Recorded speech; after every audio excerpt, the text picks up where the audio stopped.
400 sa akin. So, ito naman yung lalakasin. Kaya, Mahina talaga. Ito nga ikan na imas. Lalakasin. ito na. Ito na yung lalakasin. Ang mamahal daw. 400 piso. Oo, ang mamahal. Paano nang ganyan? Nang ganitong presyo.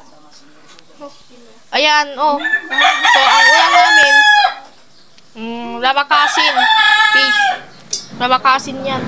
Pilipino yan. Lalakasin.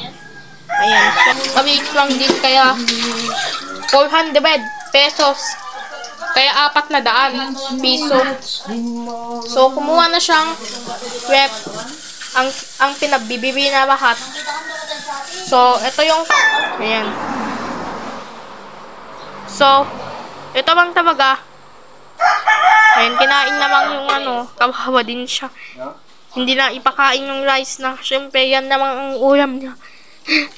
Ayan, kinain niya lahat. Kainin na lahat. Ayan, ito na.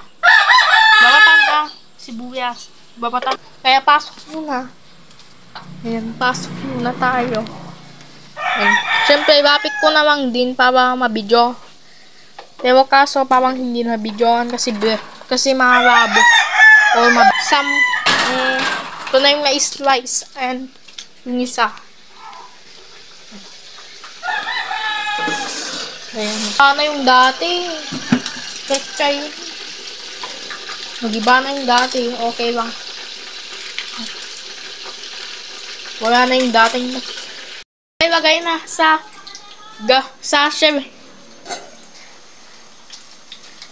Ang kaso habang tumatagal. Habang tumagal pa yan.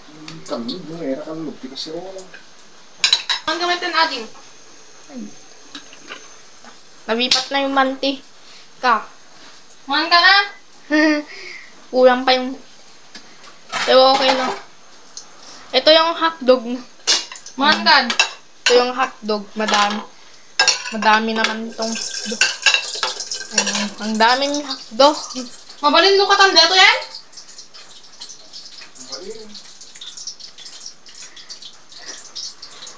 Ito na.